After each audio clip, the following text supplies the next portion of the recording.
everyone. Welcome to the Board of Directors of the Redevelopment Agency of Salt Lake City. Today, October 8th, 2024. We are here to have our meeting today, and these meetings are public. You're welcome to join us in person using Zoom or watching in the Council agenda page, Facebook, YouTube, or SLC TV. We hope you continue to join us whichever manner you feel the most comfortable. We begin right now with item A, and for that I want to make sure that everybody remembers the rules of the quorum and how this process works if you have any comments for the board. You can send your comments to the board via mail at P.O. Box 145476, Salt Lake City, Utah 84114. You can also email us your comments at council.comments@slc.gov, slc.gov. And you can also call our 24-hour phone line and leave a message, 801-535-7654. Thank you for joining us again.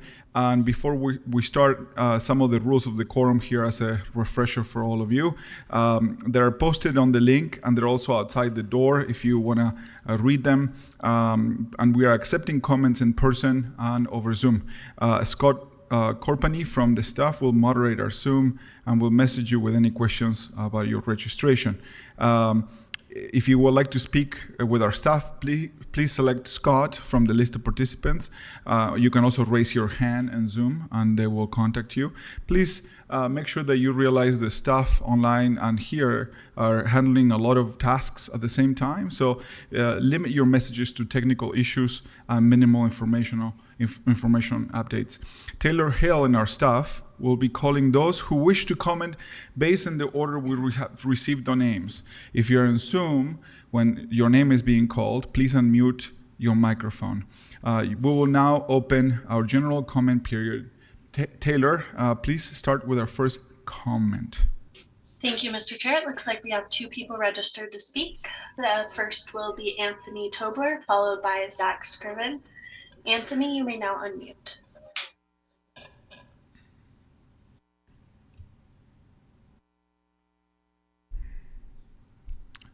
Anthony, are you there?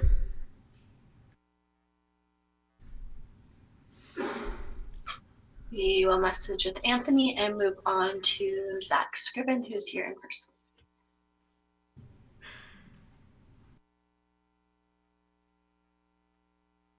Just turn the mic on. Press the button. Yeah, you can see. Hey there. All right. Hey, I'm Zach Scriven. I'm here to comment about the Rio Grande plan. As far as I know, the Rio Grande plan has not yet been added to the Depot District, and I think that's a huge missed opportunity. There's a lot of great benefits about the plan that I'm not going to go into right now. I'm sure you guys have all heard of it, but also the Green Loop should also start on 200 East because there's a major conflict on 500 West if we build the Green Loop where the Rio Grande plan right-of-way is going to go. So we really need to think about this in a holistic mindset and get that Rio Grande plan added to the Depot District. Thank you. And we will circle back to Anthony once more to see if they are able to unmute. Anthony, you may unmute if you're able.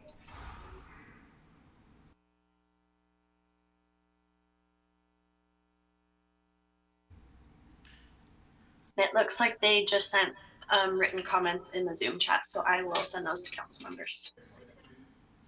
Thank you. Please add those to our list of comments. Thank you, everyone that shared their comments today. And we're moving through the agenda. We're going to item C2, Resolution 900 South Housing and Transit Reinvestments Zone Interlocal Agreement between Salt Lake City Corporation and the Redevelopment Agency of Salt Lake City. Allison Rowland, our council policy analyst, is going to give us a brief description of the item. Danny Walls at the table, RDA director, and Kate Wert, project manager. It is your time, Allison. Thank you, Mr. Chair. Phone off. Yes, thank you. I'm just far away. This So the RDA staff has wrapped up their work with the State Tax Commission, Salt Lake County, and other taxing entities on the proposed 900 South HTRZ. The goals, just as a reminder of the RDA's involvement in this area, are to create denser transit-oriented development resulting in a mixed-use neighborhood, ensure varying levels of housing affordability, and minimizing impacts on air quality for the neighborhood and for the whole region.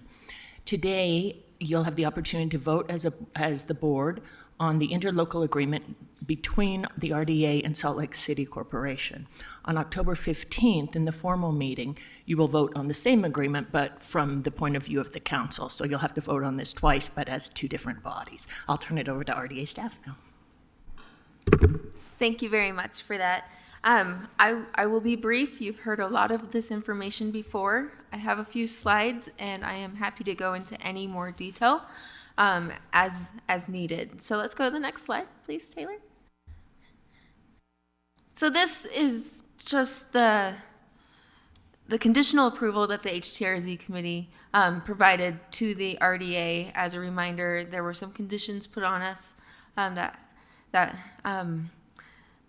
we had to meet before we could finalize this HTRZ. We have been working with the county and the State Tax Commission, and those have been met via a letter that all parties have signed that was included in your memo.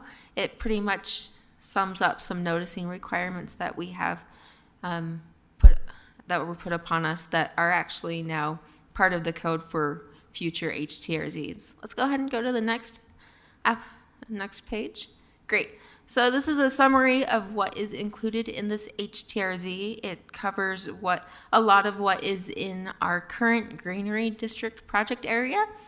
And on the left there, you can see some projections of some potential development that could occur in this area with the support of the city and the other taxing entities.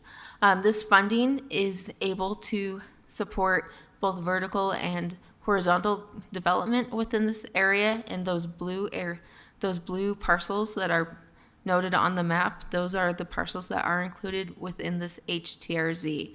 Let's go to the next slide.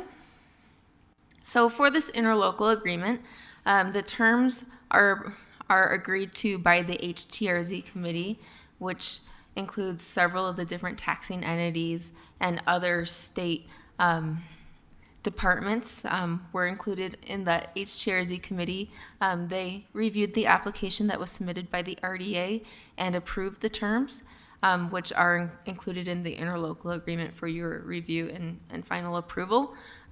This just gives some of gives you the terms that we are looking at. So something that's a little different for this HTRZ as compared to others is that they approved one phase with a 15-year time frame, which is typical for a track station HTRZ, but they included the caveat that if the state statute changes, it could go up to 17 years for that term. Participation rate is the standard 80%, and they gave us an estimated cap of $357 million rather than a firm cap. And then we have our list of our participating taxing entities listed there. These terms are what is included in the interlocal agreement that is between the RDA and the city. And let's go ahead and go to the next slide. This just shows you what the next steps are for us to be completely finalized and put the bow on this. So approving it today in this board meeting, and then in your October 15th board meeting, executing that interlocal agreement, and then we are working on a notice that needs to be sent out by October 18th to the necessary taxing entities. With that, I am happy to answer any questions, open it up to discussion or a motion. Thank you. Councilmember Petro. Oh, Board Member Petro. I know that in this district we had some concerns, and this is kind of our pilot district, so we're ironing things out. And I know there was a concern that we're requiring affordability for longer than we're offering alleviation through this tax to them. were we able to iron that out with the developers so that we're sure it will be used for affordability, or is that we're going to need to do at a different time? So the HTRZ, the board approved an HTRZ policy at your December board meeting last year. And as part of that, there is a minimum affordability window that is required. I believe it's stated as 30 years. We are working with a developer right now on kind of a guinea pig type tax increment reimbursement agreement review, and they have not expressed a concern with the 30-year term. Any other board member? I'm excited about this project. Obviously this is another tool. While we're not creating new money, we are. Sometimes it feels like we are creating new money, but we're not. We are just divvying out the same amount of money. But obviously in the original plan, some of the requirements related to parking structures seemed interesting to me, and they seem a little high. Not that I think parking is still an important piece of the equation. We talked about that before, but they did seem like quite high to me. But I am excited in general about the affordability of the project, or at least the requirements for affordability and public art, and to create this area to bring all of those benefits to that area that needs quite a bit of public infrastructure. There is a lot of lacking of public infrastructure in the area as well. So, anybody else? Okay, awesome. Well, thank you. And I think I need a motion. Anybody feels comfortable with the motion here? Mr. Chair, I move that the board adopts the resolution adopting the 900 South Housing Transit Reinvestment Zone interlocal agreement between Salt Lake City Corporation and the Redevelopment Agency of Salt Lake City. Second. I have a motion by Board Member Dugan and a second by Board Member Lopez Chavez. Any discussion on this? Okay, I'm going to call the question. All those in favor say aye. Aye. Any opposed? Okay, this motion carries unanimously. Thank you. We're going now to item C3, resolution for Liberty Corner Daycare Loan. Danny, RDA Director, and I think we're going to have Austin join the table, Project Manager Austin Taylor. Danny, any of you, your time. Thank you, Mr. Chair. I'm just going to turn it over to Austin. Okay, thank you. Just getting my info pulled up here. So this is I believe the third time that you as the board are seeing a request from the Liberty Corner project. This time what makes it different is Liberty Corner is coming back with a plan to expand the child care facility inside of its building. And with that expansion comes additional construction costs. And so they're asking us for a loan to pay for those construction costs. Let's go to the next slide, please. So Liberty Corner is a planned project at 1300 South, 300 West. This is in the RDA's State Street project area, the ballpark neighborhood. The zoning is general commercial. They have a little over 2 acres on which they plan to build 200 units ranging from 2 to 4 bedrooms. So they're all larger family-sized units, generally 900 to about 1,450 square feet per unit. And the AMIs are income averaged. They're targeted between 30 to 80% AMI. This project is 100% affordable, so there are no market rate units planned in this. There is 7,950 square feet of retail planned and family-oriented amenities. Let's go to the next slide. Here's a rendering of the proposed project, and with a daycare on the ground floor taking two floors on it, and there's both indoor and outdoor space for the daycare. Next slide, please.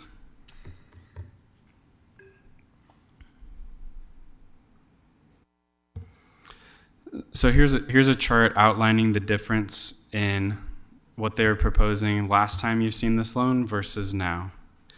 So the child care facility has gone up about 3,000 square feet from 4,950 to 7,950. With that increased size, they can serve about 60 more children. They are now proposing to pay the full tenant improvement cost. So this is playground, this is all the things that a child care facility needs to operate, which is a little over $1 million to put in. They've also been working with a child care provider called A to Z Building Blocks, and in that negotiation have figured out what this company is able to afford in rent, and it's not the market rent. It is below what the market can typically handle in this area. So they're projecting about $20 per square foot rent. And so, again, there are a lot of extra costs associated with this, and that's why they're coming back to ask for an increased loan. Next slide, please.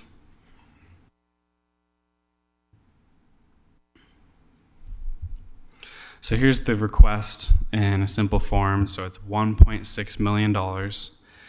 What this would bring the overall city contribution to this project to is $6.1 million. And it's a large project.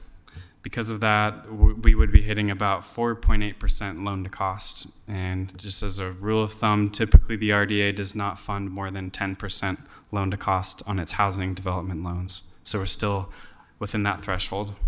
Next slide, please. As we reviewed this loan proposal, we have to figure out, does this project actually need RDA assistance? And it's very clear that this project does need a loan type that only the RDA can provide. So as we looked, the senior loan is already maxed out. Their loan is sized at a 1.215 debt service coverage ratio. So they have as much senior debt as their lender is going to allow. This developer has proposed to defer 100% of its developer fee, so there's no more that it can defer there. The investor equity is a lot higher than typical LIHTC projects that we see. The owner itself is investing, several $1 million, and sometimes we see, LIHTC projects where the owner is not investing money like that. And then finally, the cash on cash for the first year is modeled at a 1.56%. That's a really low return. You can easily get 4.5–5% from a high yield savings account. So it's pretty difficult to attract equity investment with that kind of return metric. So all that being said, this project does need financial assistance, and so we feel comfortable moving this forward with a recommendation. Next. And this is the term sheet that we're looking at, that we're proposing. So $1.6 million with a 2% interest rate, 40-year term, 40-year amortization, and cash flow repayment. And these terms all match the housing development loan that Liberty Corner has already been committed. Next slide.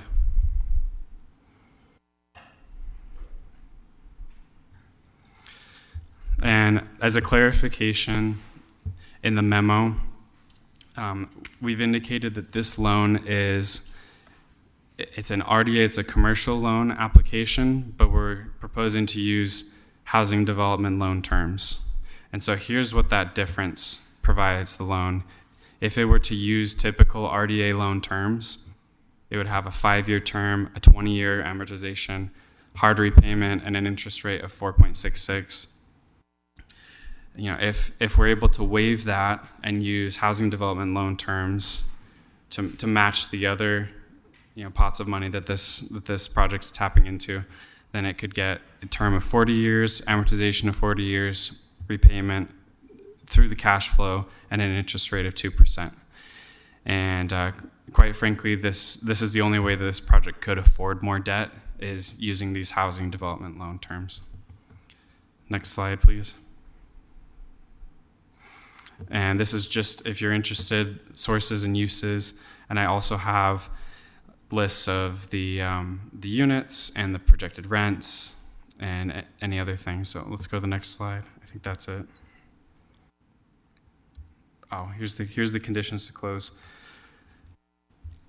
So specifically, this is what we're requiring for the project to close on our loan. So they'll have to memorialize that they use the retail space for childcare, and that's for 40 years or until the loan balance is paid.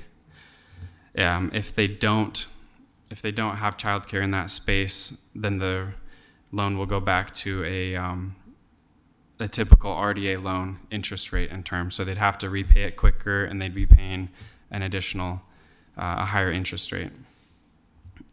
So the second unique condition that they'll have is a letter of interest signed by the child care provider that intends to lease the space, and they already do have one identified there. And then the third one, just like I said before, if the retail space is no longer rented to a child care provider, then the interest rate will go up to the Treasury yield curve rate plus 3%. This is our typical RDA loan interest rate. Next slide. And then this is the unit mix and rents if you're interested. And then I have the project costs next if you're interested. But happy to take any questions. And we do have the developer here to talk about the project if you have questions for them. Board Member Lopez Chavez, and yes, let's start there. Thank you. Thank you for your presentation, Austin. Will you please clarify for me, it says $6,100,000 overall city contribution. Has the RDA approved a prior loan request to this? Yeah, so Liberty Corner came in last year's housing development loan program application, and they were awarded that difference in loan commitments. Okay, great. I guess just analyzing quickly, doing AVA mathematics, this is about $10,000 of contributions of RDA potential to create, to help infuse the retail space with daycare. That's a pretty amazing cost right now in our city when daycare is costing, the average family, I believe it's $2,500 plus per child. So I'm in favor of this. I think these numbers pencil out amazing for families. Board Member Young. So I too support this project. A couple of reasons. I really do appreciate the fact that we're investing in childcare, which is an incredible need in the city. I also look at it through the lens of, does it make sense to have, another business right next to a childcare center? And if so, what would those limited potentials be?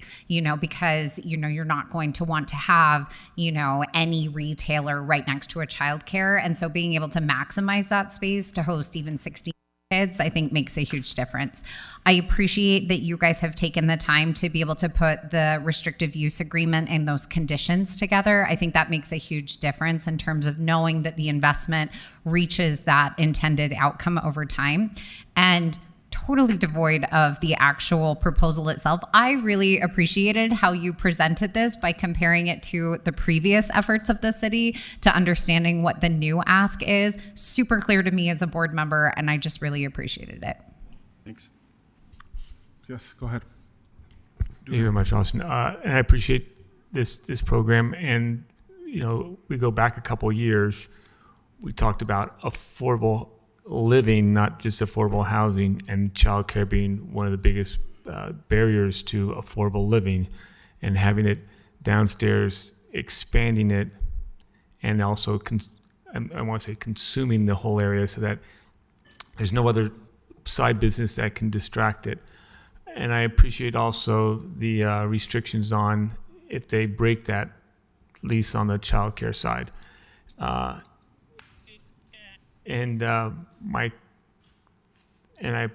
My one question on that is this enough of a penalty that someone would say, oh, we can actually make more money even though we have, yield curve plus 3%, we got to pay it off in the balloon.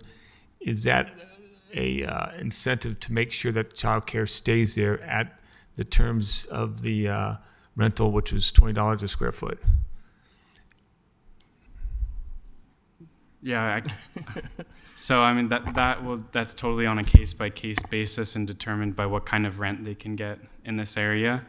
I will say the penalty going from a 40-year term to, a balloon at the 15-year. That's a really big unexpected payment. Having to come up with $1.6 million, 25 years quicker. That's okay. That is a pretty big penalty, but I think it would all be determined on what kind of rent they could get Right. And I think they wouldn't be asking for this, and I appreciate I just throw that out because you always worry about that. Hey, this is a great deal for them to get this money, and it's also great for us to have the childcare there. But it's just one of those like, will someone also just kind of like change it at the last moment because they can make more money? And I don't think that's the intent here. And so I appreciate the effort, and I'm in favor of the loan. I just threw out that warning. So thank you very much. Yes, go ahead, Manu.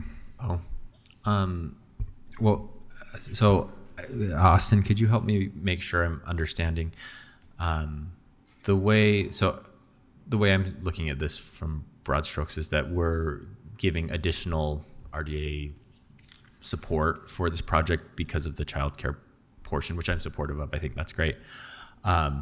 The way that that's happening, if I'm understanding, is that the developer or the project will reduce the lease rate for the tenant, which is the childcare provider, in order to make the childcare business of offering childcare affordable. And then we're helping to provide construction loans that would then offset that reduced lease rate. Are there any direct funds from anywhere else in the city going into the actual operation of the childcare company or there's no money going into the direct operation of the childcare. Can we go one slide earlier, please? And I'm just asking mostly because I think that this project is childcare, something that I think both sides of government, administrative and legislative branches have both said we're supportive of trying to get more childcare in the city. We want to figure out how to do that. It's a uniquely difficult business to operate for legal reasons, a lot of really good reasons. We want qualified people taking care of children, but uniquely challenging business to run. So I think if I'm understanding this correctly, we're taking the building when a new building is being built and saying we as a city are going to subsidize the construction of the building. In return, the owner of the building is going to subsidize the lease of the operator, which I think is a fine way to do this. I'm sure that there are a million other ways to do that, but I hope what we get from this project is 160 children able to be taken care of in my district, in District 5, but be a bit of a roadmap for at least one way that we might be able to get more childcare throughout the city. And so I'm hopeful that we're taking good notes and making sure that we're using what we're doing in this project to help inform a broader citywide program to help create childcare throughout the city. But yeah, this project I'm very excited for. I don't think if you would have asked me 10 years ago if I thought that the Third West Corridor was going to turn over into a residential, especially a family supporting residential neighborhood as quickly as it has. I don't know that I even would have imagined that. So I'm really excited to see this coming to the neighborhood. Thank you. I wanted to ask the same questions, maybe in a very convoluted way, like I always ask questions. But I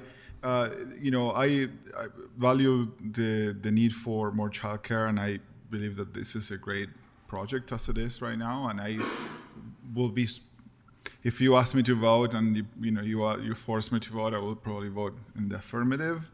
But I do wonder if there are ways to make it even better. And I know that sounds complicated, but maybe it is impossible. But to me, affordable childcare is the question that I would like to get to. More childcare ultimately, maybe, much like with housing, maybe yields that. But I wonder if there is a way to get to the bottom of affordable childcare, or at least to some level, without hindering completely the opportunity for this business to succeed as well. But I don't want necessarily to subsidize in general someone that is going to charge thousands of dollars for childcare. If there is a way to get a little deeper in that side, I will be even more comfortable. Also, I wonder if there is a way to ensure that at least some portion of the kids of that will be cared there are Salt Lake City families. It is great that this is next to a transit station, and I love that. And I hope that more families can, come their kids in the morning, drop their kids at childcare and go to work. And I think that's the ideal. But I will also, if Salt Lake City is putting this investment, I want to make sure that at least a portion of those kids are families from the neighborhood. So I'm not sure if that's our role, but I wanted to see if that is an interest of someone. I'd like to address the larger issue you bring up, but first I'd like Austin to speak to the specifics of providing daycare for the residents of this project. Yeah, so part of the funding that this developer is tapping into, the low-income housing tax credit, the tax credit is able to pay for this commercial space if it serves the residents of the building. Oh, great. And so they will be prioritizing children that live in the building for these childcare slots. That helps a lot. And question related to that, there is another building very close to that also received funding from probably similar. Will those kids also qualify for childcare in the next door building, or wouldn't qualify them to access that? There's another building that we broke ground not too long ago. That is active. I was just wondering if, because they access the same fundings, I wonder if those families are able to also be allowed to access the childcare at a lower rate. We hadn't anticipated that, but I think that's something looking forward. That may be a good idea to broaden what that is in that category of kids who could qualify from other projects as well. I appreciate Vice Chairperson Mono's comment of this is not necessarily the only way to do this. And I think it ties into, Mr. Chair, your comment, and even Director Dugan, what you brought up. This is a way that, as this request came to us, was a way that we as the RDA could provide daycare in this project using the tools and the financing we have right now. The conversations and the policy questions you're raising are that larger question of what level do we, either as the RDA, the city, or economic development, bring back to you as a council, other ideas and other program potential and funding requests for that. So when you talk about the operating side and subsidizing that, we know that that's one way that we could help provide affordable daycare as well.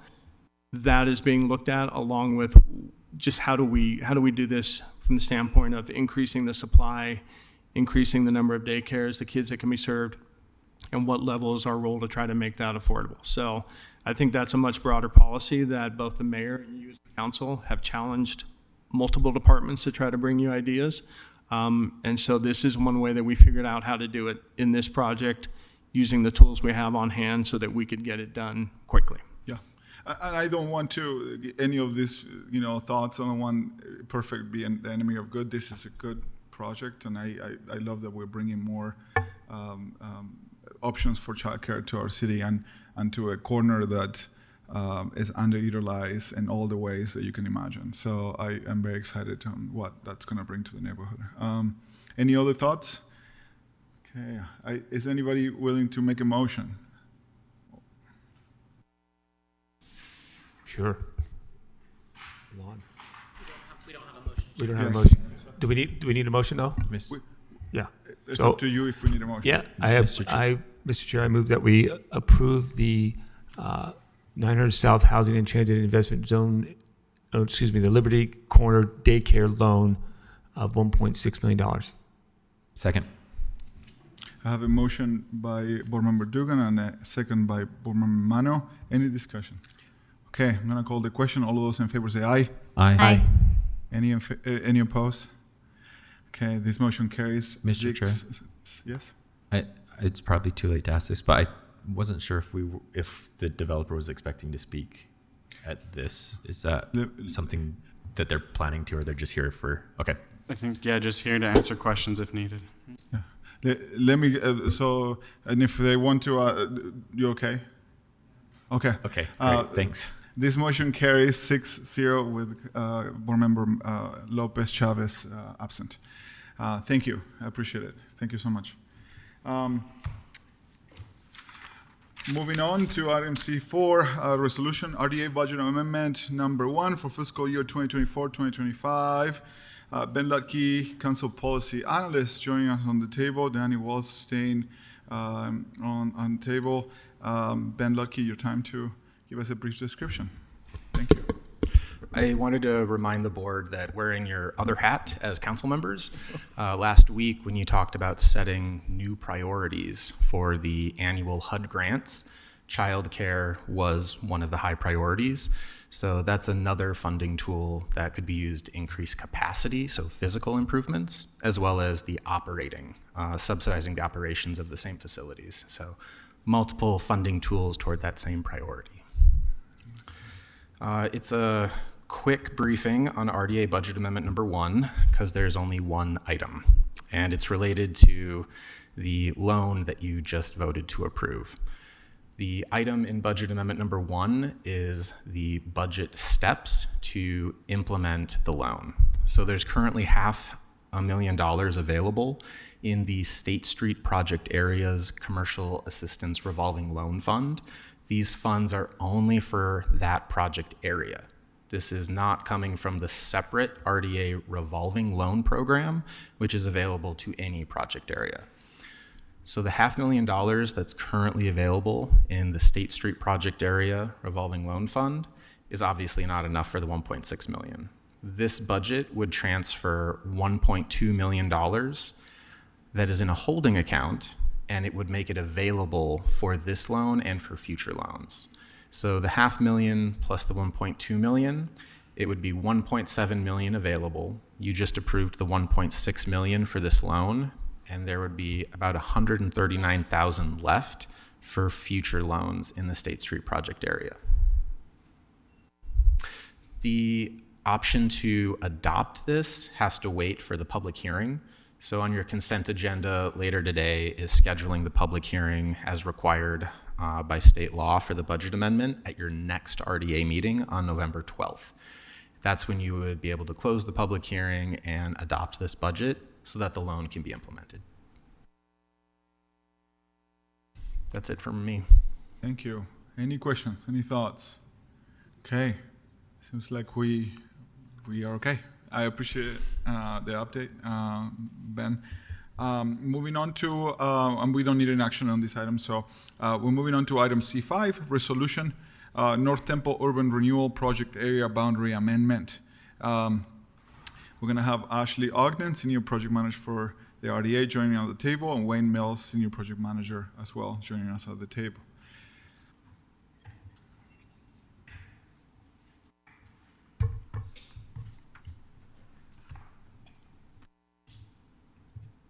It is your time now. Thank you. Thank you, members of the board. Waiting for our presentation to pop up. Scott, can you pull up the presentation for this item?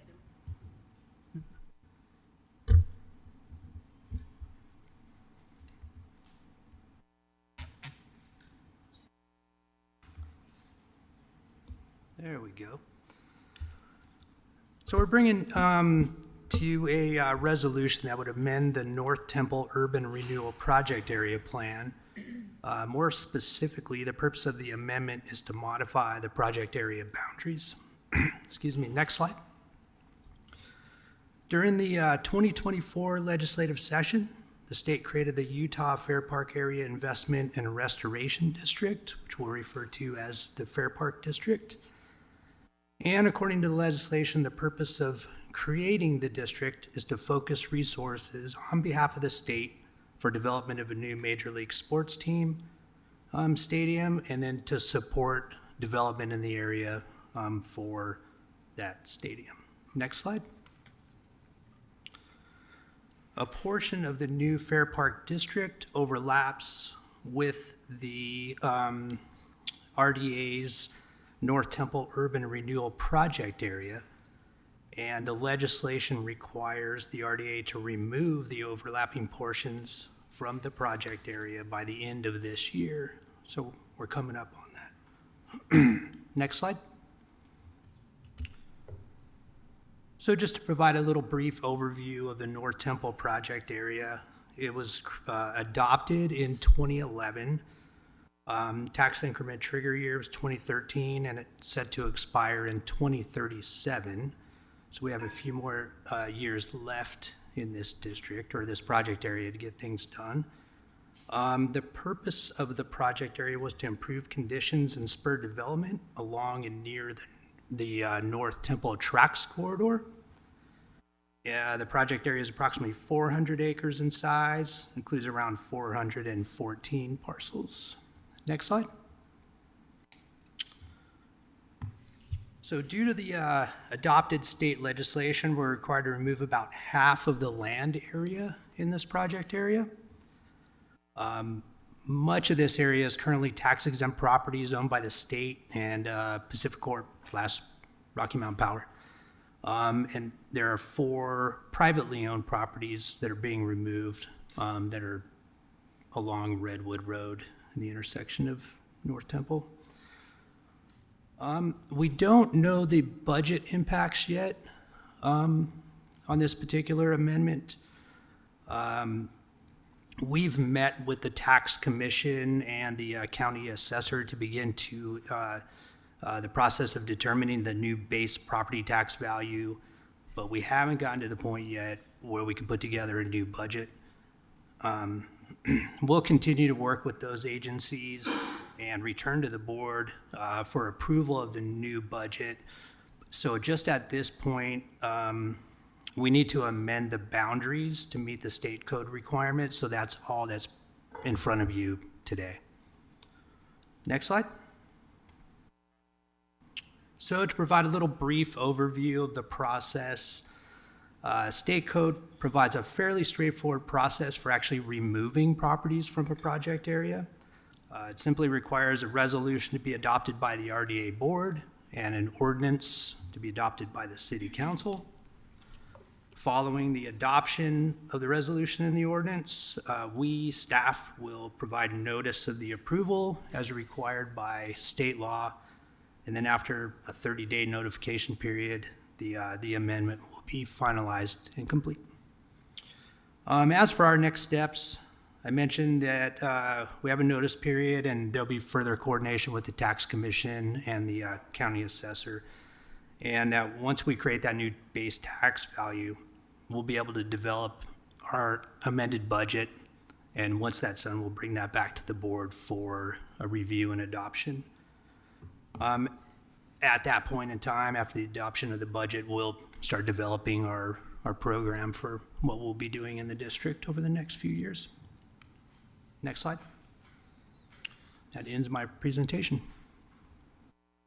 And Mr. Chair, if I could, I just wanted to make a note on the budget, because I think there's the technical steps to adjust the current budget that we'll figure out, the RDA staff will figure out with the county assessor in terms of what the base value is now.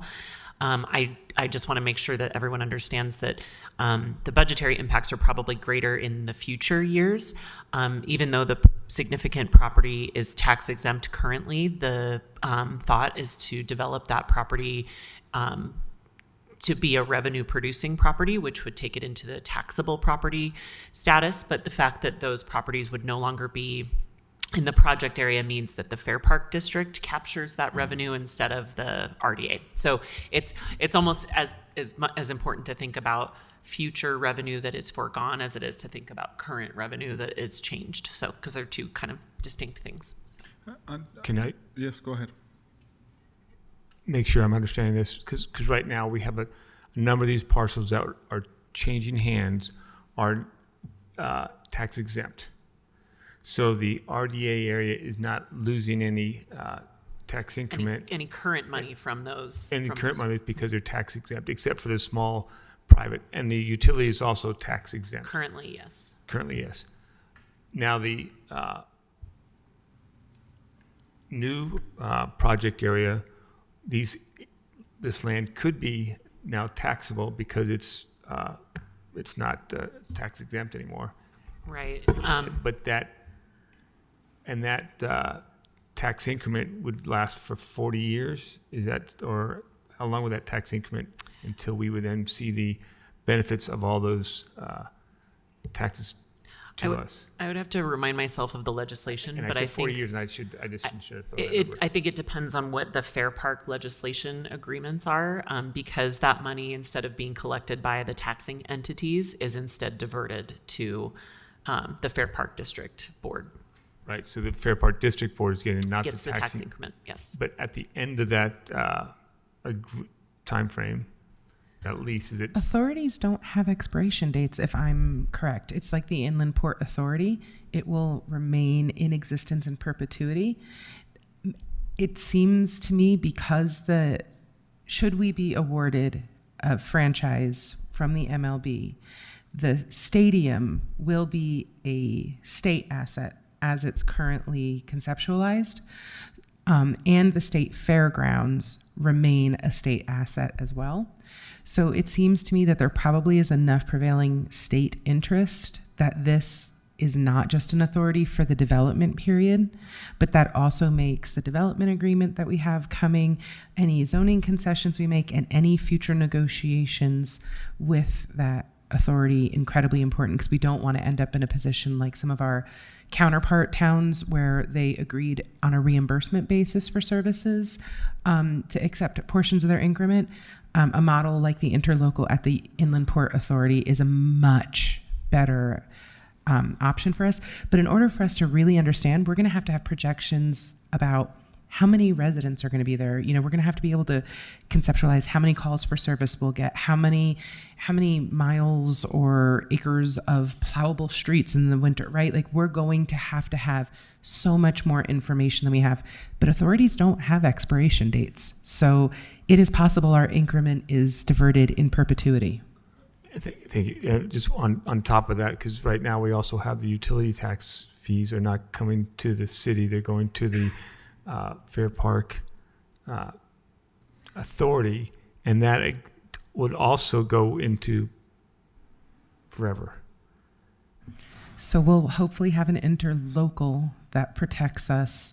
And this is also why the executive director selection was so important, to make sure it's someone who understands that we're not just trying to be bean counters and trying to pad our general fund. We have legitimate expense and needs coming up with this district. Right. We have a high expense to the very local population. Correct. And the population that will be local that's not there yet. Right, exactly. Both of them, yeah. Right. Thank you. I mean, when we're talking about this, I mean, we're rehashing some, but like, I think it's a good refresher for us and the public. Yes, it is correct. I believe that many of these properties are not generating increment at the moment, and because they are tax exempt. But many of the projects that for the area envision beyond what happened at the beginning of the year, but they envision many of these properties to generate, sales and be in part generate increment for us.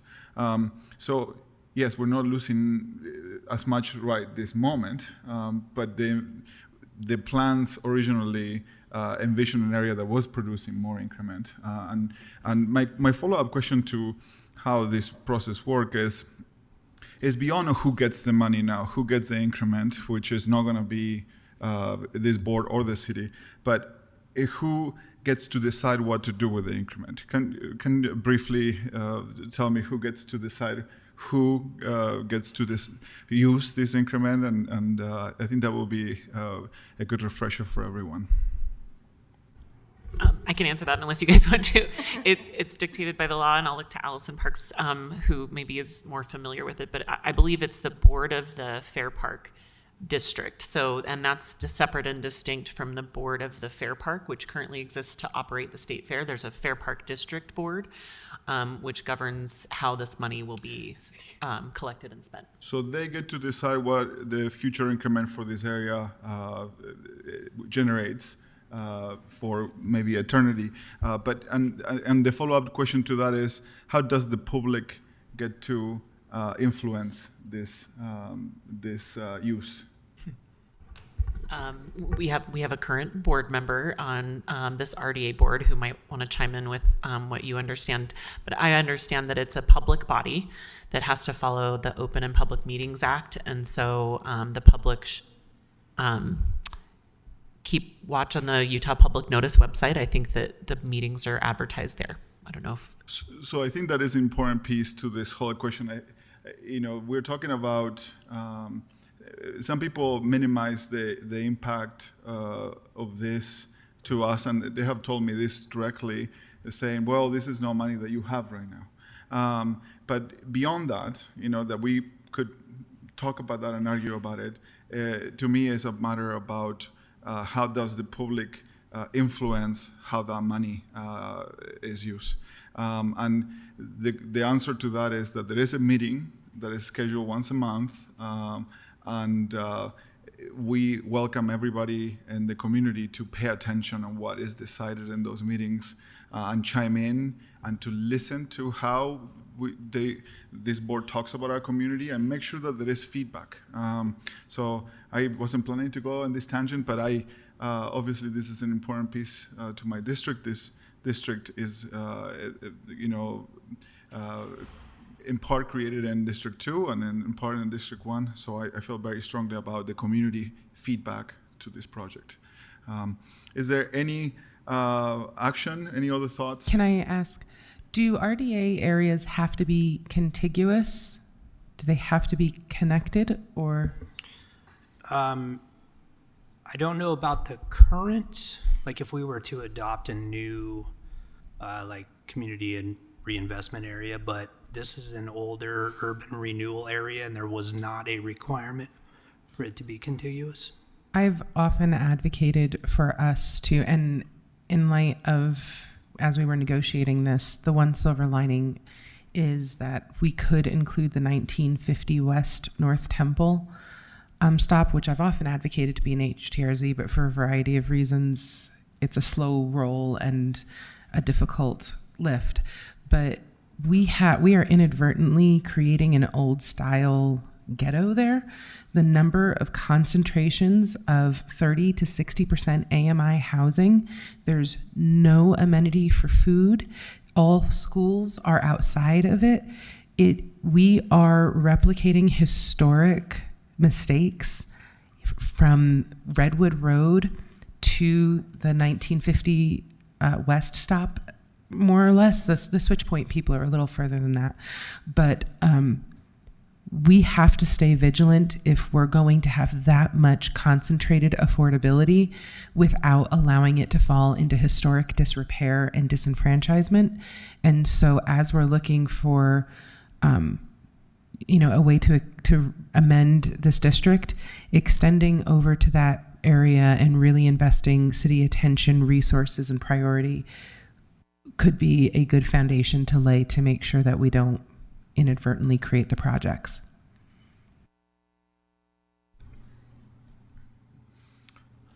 There is, thank you for your time on this. There is a possible action needed. Anybody feels comfortable making a motion? Are we just making a motion?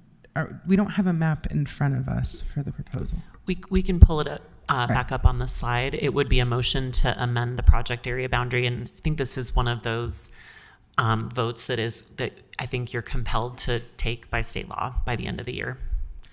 So can we have the map up in front Scott, of us can you to bring confirm that? which one we're? Can you bring that back up?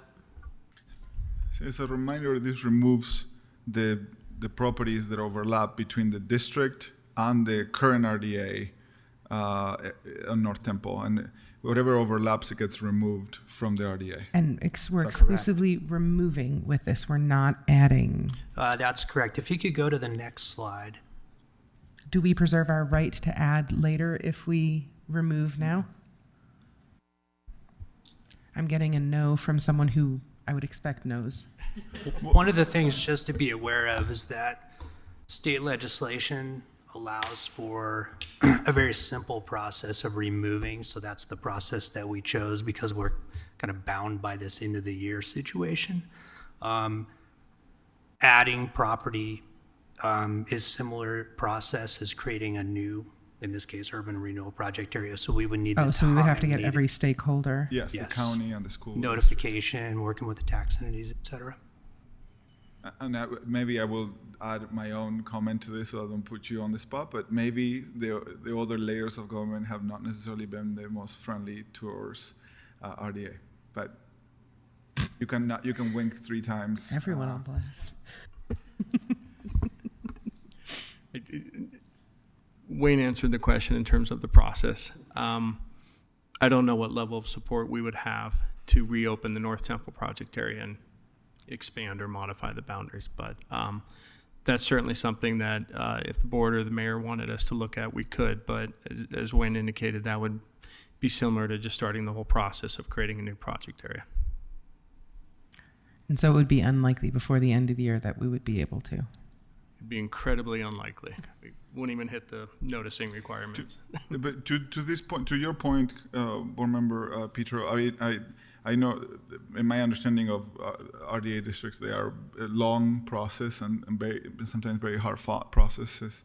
But to your point earlier about HCRZ, and we were talking about earlier, maybe about HDRZ that was closer to Redwood and North Temple, but couldn't an HDRC potentially be in the 1940 West Station, the one closer to the I-215 that would allow us to maybe help this other area west of the Redwood Road as a focus of the RDA with the HDRC tool? Wouldn't that be a possibility for us to help this area while we're losing a lot of the territory of the RDA? Yes, we've met on that in the past. We provided information, happy to resend that. As part of our initial analysis of doing an HCRZ on that location, a few things were pretty limiting in if we could qualify for an HCRZ. Number one was the amount of state-owned property that would be within that radius. And what that does is that limits the amount of land that would be available for development. And so even taking into account some of the existing density and development of those projects, I'm not sure we would even hit the required 51% of housing and the affordability within the HCRZ. We can certainly look at that again and see if we have an opportunity or what properties may be available that we could meet those requirements. But I'm happy to resend that information and we can look at that again if you would like. And you're looking at you're talking about the properties where the state tax commission is and all those those gigantic. Yeah. I mean, it hasn't stopped the state on participating before on the plan that we are just the Fair Park district, right? So I wonder if this will bring additional energy for the state to consolidate and redevelop their land and maybe actually rethink their uses better, but it might allow them also, which will in turn maybe help us. I would love to see a little more of that. I know that you are doing a lot of things at the same time, but personally I think it will satisfy, even if it's not possible, at least to understand why a little better. I would say that our ability to either expand or look at the North Temple project area is not tied to the deadline of the end of the year. So if the board or the mayor absolutely wanted to look at either expanding the North Temple project area, re-upping it, doing any of those options, that is not limited by what the state has told us we have to do as far as just taking the property out of the existing project area. Yeah, so for this we're limited, we need to do it. Yes. There's no, we have to, and but for the HDRC or anything else, areas, those options are still available if we wanted to pursue those. Well, I will personally love to look into that. Beyond this, that I have no control over. So, I thank you. And there is an action needed on this. So, anybody wants to make the motion? I move that we amend the North Temple RDA project area as shown on the map. Second. Okay, we have a motion, Board Member Petro, and a second by Board Member Lopez Chavez. Any more of discussion on this item? Okay, I'm going to call the question. All those in favor say aye. Aye. Aye. Aye. Any opposed? Okay, this motion carries unanimously. Thank you. I appreciate everybody's time on this. Moving on the agenda, moving to item C6. Resolution, Sharehouse land disposition to extend the S-Line streetcar. Tracy Tran joining us, Senior Project Manager, joining us at the table. Austin Taylor, Project Manager for the RDA, also joining us at the table. And now is your time. Great, thank you. So today we have a resolution for your consideration to consider approving a fully discounted land conveyance from the Redevelopment Agency of Salt Lake City to Salt Lake City Corporation for the extension of the S-Line. Next slide, please. This is just an overview of the properties that we were talking about. These are our Sugar House properties located in our in our Sugar House project area that was expired in 2014. This is the location of the former DI site and the Sugar House fire station. Next slide. And this is an image that shows where the S-Line will be extending onto our property. So if you look, it might be a little hard to see on this image, but the green and the red, those are the sections of RDA property that will be used for the S-Line extension. So those are the pieces of the portions of the RDA property that are in front of you today for your review. Next slide.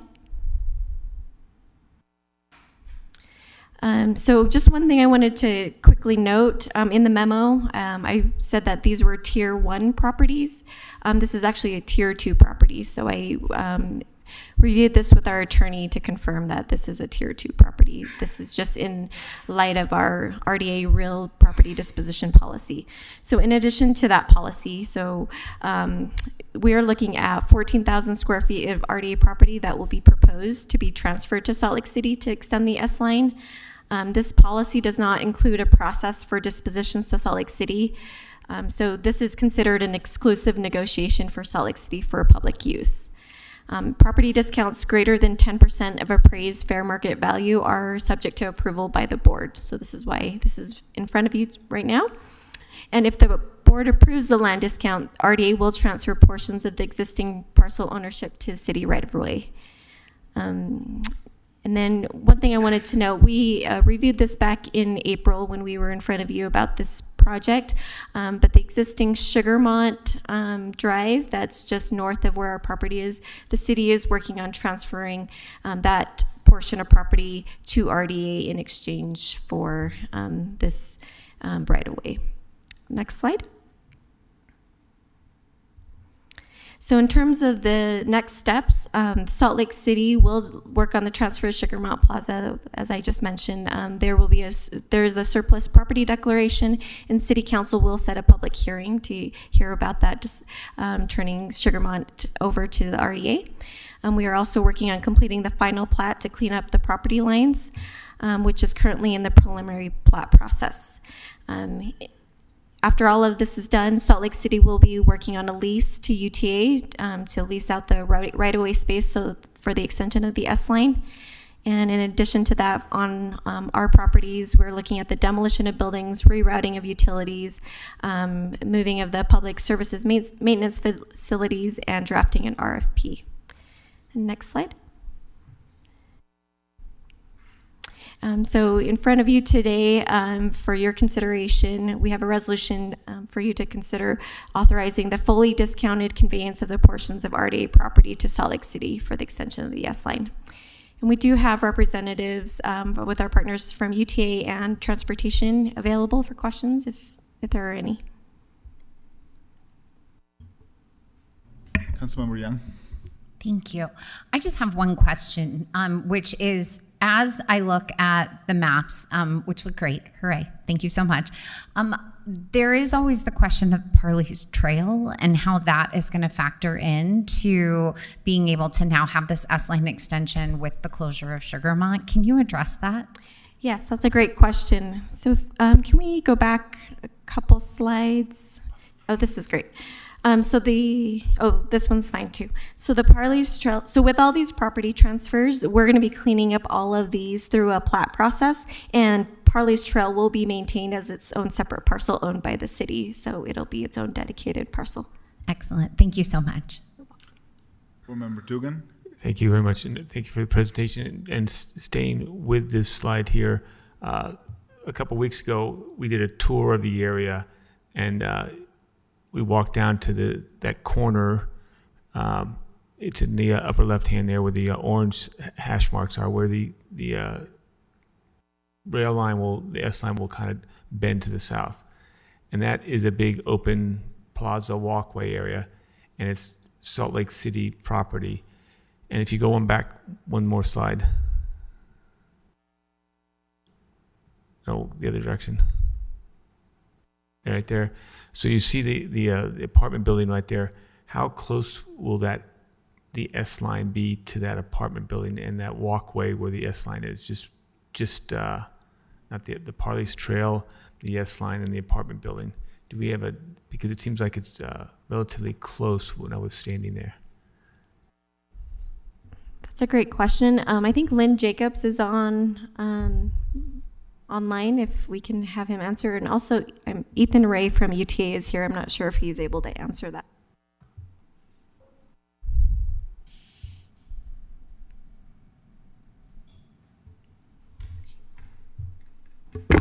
Hello. I don't have the exact measurements off the top of my head, but what I can tell you is that apartment building was specifically designed with the S-line in mind. So that plaza was built with the assumption that the S-line would be coming past it, and the vehicles will be traveling at a very slow speed through here, for 15 miles per hour or less. So it's the purpose of the streetcar is to really provide a environment that's conducive to pedestrians and transportation, so that it's safe for everybody. Appreciate that very much. Thanks. That was my question. Anybody else? I remember hearing about the need for a bathroom for the conductors, and I would like to explore that the lease between UTA and the city include a bathroom built and maintained by UTA, since they are going to be the ones using it, and I think it will be a benefit to the whole community if the conductors are taken care of too. So that to me will be a big deal to include in the lease agreement between Salt Lake City and the UTA. So anybody else? Okay, it seems like we are okay on that item. I appreciate the update. There is no action needed at this moment.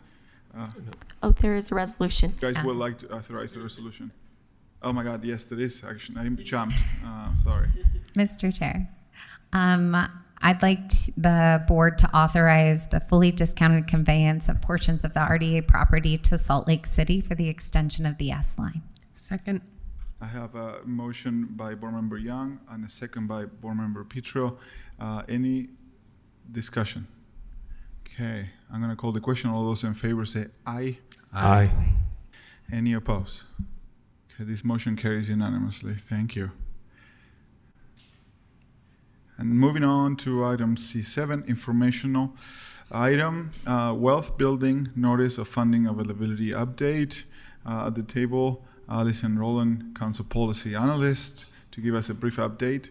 Tracy Tran staying at the table, Senior Project Manager for the RDA. Brown Seabright, Project Manager for the RDA, joining us at the table. Thank you, Mr. Chair. You may remember that last June, as part of the budget process, you set aside $2.8 million for a pilot wealth building notice of funding availability. The RDA proposes to combine that $2.8 million with about $400,000 of additional funding for family and workforce housing with 3 or more bedrooms. In total, over $3.2 million would be available through this NOFA. The projects are expected to be different than typical Housing Development Loan Program projects. The RDA staff notes that these equity building projects may not meet the underwriting terms of the annual HDLP NOFA. So they'll be different in that respect, may be different. The other difference is that the projects may take the form of pilot projects, which could help identify where future targeted financing would be most helpful. In the coming months, the RDA staff will finalize eligible project types and establish evaluation criteria for reviewing and scoring proposals. They have a whole list of different alternative kinds of housing projects that may be possible to fund through this, so I'll turn it over to them. Great, thank you. And I'll turn it over to Brown to kick us off. Thank you. Next slide, please. So as Salt Lake has become a majority renter city, we've seen increasing barriers for residents to build wealth, buy homes, and prepare for their future financial. This is borne out in the data where we see that interest rates are generally above 6%, the median home price is over $500,000, and we have a limited supply of new for-sale housing product that is affordable to low and moderate income households. This has had the effect, as noted by the Kim Gardner Policy Institute, that it inhibits the building of equity for people who do not own their homes. And nationally, we see that homeowners' net worth is on average 10 times the net worth of the average renter. Next slide, please. As part of our background research into this topic, our team has held a series of stakeholder roundtables with architects, developers, and other housing professionals to understand what the on-the-ground conditions are like when it comes to bringing new for-sale housing and other wealth-building housing products to our market. We also studied similar programs in other cities and talked to our counterparts and colleagues in the city, including in CAN and Housing Stability. And what we heard is that high land and construction costs coupled with financing difficulties are a major barrier to developing affordable housing that also supports wealth building.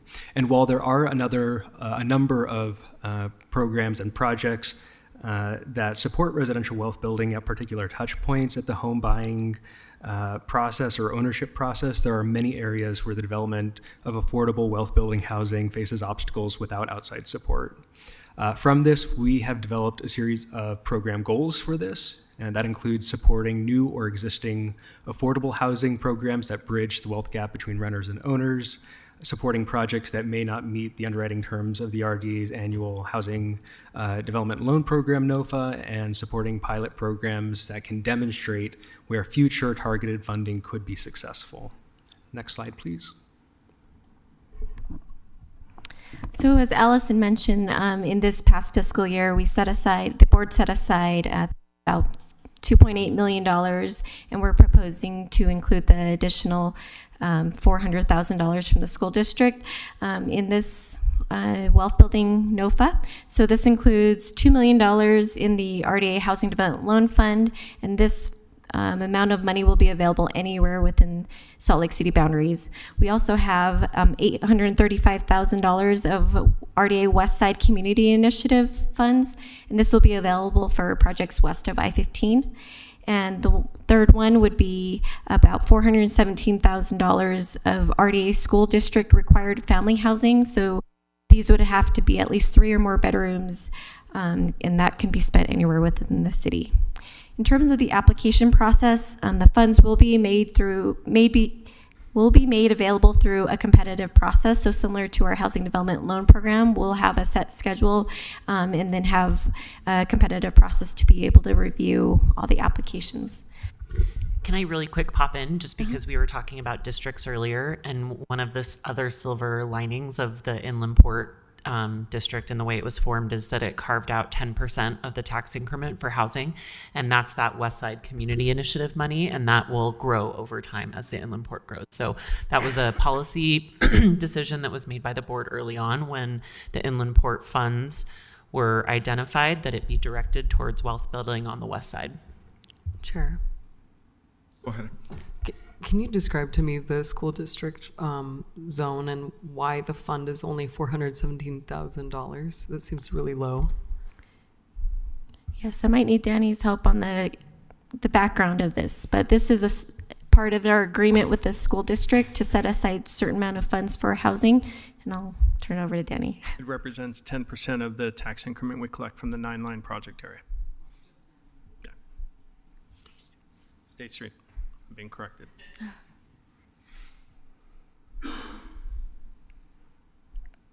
Great. There's more? Yeah, there's more. Go ahead. And then along with this, we're planning to release these funds concurrently with our housing development loan program, NOFA. So we'll have all of our competitive funds out at once, and hopefully anybody who has a great project can apply for one or the other. Next slide. The intent of this NOFA is to cast a wide net where many different types of projects and programs would be eligible for funding while being complementary to the existing types of programs that are already available. And from our research, we think some eligible project or program types could include rent-to-own developments to help potential home buyers who may not have enough for savings for a down payment or need time to improve their credit scores before securing a mortgage, sweat equity homes that allow individuals and families to contribute their own labor to help reduce the cost of their home, tenant shared equity models that provide dividends income to tenants via annual rent rebates, conversions of existing rental properties into condos or co-ops that could be purchased at affordable prices by the residents, live-work units that allow individuals to live and run businesses on the same property, land trusts where nonprofits or community-based organizations own the land and can serve the use of affordable housing, or co-housing developments where residents have private homes but share common facilities and participate in the ownership and management of their properties. This could also include programs like sleeping or silent second mortgage products, which are secondary loans with no immediate repayment requirements until triggered by a sale or refinance, often used as a form of down payment assistance, or interest rate buydowns, where by paying an upfront fee, we can reduce mortgage rates and lowering monthly mortgage costs. Next slide, please. So in terms of overall application schedule, as I mentioned, this will be a competitive process. We're aiming for an late October release date with an information session in November, and then applications due in December. And then with that, we're happy to answer any questions. I don't know if I have a question. Okay, Board Member Young and Petro after. I just have one quick question. So I know and appreciate that by bundling the release of the funds at the same time, it allows projects to kind of look at where they best fit. In terms of the construction of the application and the review process, can you just help me understand, so if a project is applying to multiple funds, how that effort is coordinated so that at least if it does turn out to be like the highest scoring application across multiple lines of funding, that is considered in the city recommendations before it gets to us? Yes, I think I understand your question. So on our side, from the public side, it'll be just a pretty straightforward application, and we'll be monitoring like the different funds that they qualify for on the back end. Okay. So we'll make sure to kind of do the scoring and ranking based on the qualified or the different buckets of funds. Does that help answer? It does. I think the concern I just share, like on the front end of that, is if we have a really great project, but then it takes all of the funding across all the funding streams, to me, that gives me pause in terms of the fact that we're funding one project exclusively as opposed to more than one project to be able to have more opportunities for that ownership. So I just share that proactively, and I don't know if the other board members agree, but that's just something that I would love to see more diversification, if possible. One more, Peter. So I share that, but the other guidepost is community wealth building, although well-researched and documented, is not commonplace. And so many of these concepts are add-ons after traditional penciling is done, and it's someone who sat in a coffee shop and heard a good idea that might work from someone else. So the other side of this is I want to see a grant-making process that values depth of thought, that values depth of research, literature review, consultation, that has rigorous insight into what the attempt is. I'm fine with flexibility because we all know when you try something for the first time that you need it, but I don't want this to be a fly-by-night concept that even a developer we know and trust. We've had a previous thing that came and I was just as difficult to them because their intentions do not equal impacts for people who need us to succeed. So the other side of this is if we need to invest more deeply, into one project to ensure its success, I would be okay from this particular fund to make sure that we're giving a pilot program or something that is attempting to customize to our Utah specifics so that it can be replicable. I do not want it to take every other fund, like you said. I don't want something to suck the air out of the room for other tried and true models. But there are plenty of examples. I've written the white paper myself, so I know a large number of them. This cannot just be someone with a good idea looking to capture a fund that's new. It has to be well thought out, especially because things like renter's equity sound like frivolous ideas. And when we have political opposition, anything that can be labeled a boondoggle, anything that can be labeled as frivolous will be. And then we will lose the ability to push forward on these sorts of concepts that must become more prevalent, more funded, more common in the development community. So since this is our pilot, I really want to see us be very thoughtful and expect high level of rigor from the applicants. And if we have that, I'm okay going deeper just from this fund, not from sucking the air out of the room from everyone else. Lopez Chavez. Thank you, and I want to compile my thoughts quickly. I think this is really useful, and I'm really excited by it. Really, I wanted to make sure that our definition of wealth building equity is the same, because I think there's a lot of different ways to create this process to have a similar outcome, but they're all slightly different. I would say in District 4, which is a part of the districts that is a majority renter district, not just looking through the lens of the renter experience, but the transition into home ownership product is really critical. It's something that the residents have communicated with us. So as much as we want to create a tenant experience that could create equity, I really think that that transition into more permanent home ownership product is actually critical to what we're trying to create in longevity. My second kind of commentary / question to this was trying to understand, what is going to score higher on the matricy.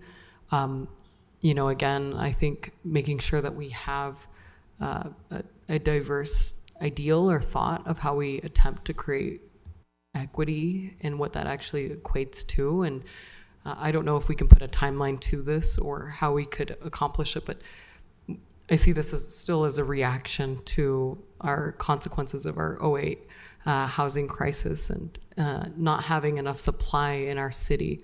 And so in short, I'm trying to understand what is that timeline?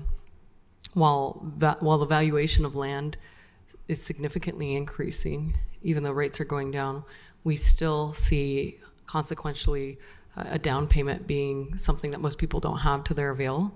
What are the other tools or gaps needed so that the actual consumer can take advantage of the product that would be built by this? So I just want us to think a little bit more critically about the consumer lens. Could I make a quick comment, Mr. Chair? To Councilmember Lopez Chavez, one of the things you'll hear about, I think it's next week, from CAN actually addresses things like from the tenant side or from the consumer side, home owning. So I agree there's scope for considering it here, but there's also the other side, which is CAN. So you'll hear more. I'm excited for this pilot program. I'm also very much supportive of the idea of trying multiple things and trying. Some of these things are complicated to pencil out, so I know that it is okay. It's okay to fail, but we definitely need to learn from those failures. And I am very excited to see some of these rent-to-own developments, live work units, and maybe in coordination with some of the land. Something that I'm interested in, and I've been trying to, get some people interested in as well. Some of the land that is publicly owned and underdeveloped by Salt Lake City, for example, there is a lot of land in my district that we don't even know what to do with it because it's kind of hard to develop. And I would like to see if there is some creative minds out there that could both use some of these resources and at the same time put to use some land that we own. We try to abate weeds very often because of fire risk. And I can point to you several of those quite quickly. In general, the comment I wanted to make earlier was that I hope that we send, and I hope that the RDA sends this presentation, this fund availability to the school district, individualized to each council member, each board member. I would like them to know some of the work that we're doing. I would also love for them to have the opportunity to send feedback. It is important for them to understand the constraints and the challenges, but also it's important for them to see what we are doing to create family for housing in our city. So if that is a possibility that we send the presentation, the documents, on the timeline, I would love for them to see it as well. Any other thoughts? Councilmember Warden, Board Member Warden. I'm just really excited about this. I have wanted to really focus since the pandemic on the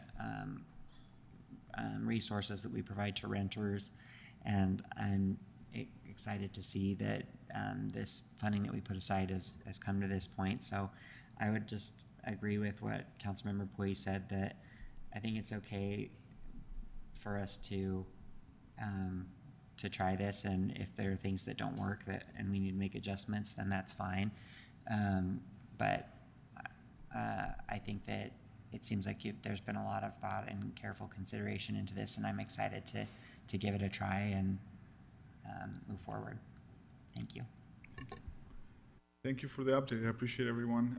I don't think that we are expected to take any action at the moment, but I'm very excited about this project, so thank you.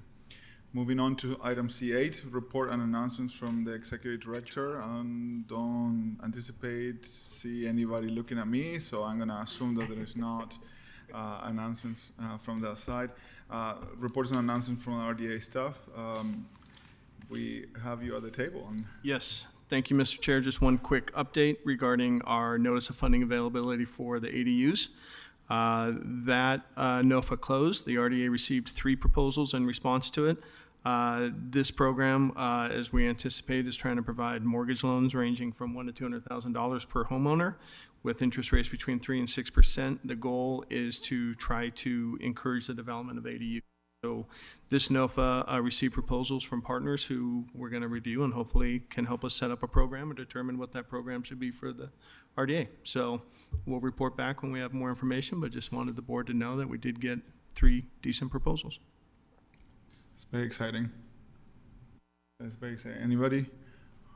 Mr. Chair? Yes. I don't know if you're able to share this because I don't know if your selection process is finished, but are they banks or nonprofits or what kind of organizations? If I remember correctly, and Austin can nod, 2 of them are more developers and program based, and 1 is more of a lending institution based.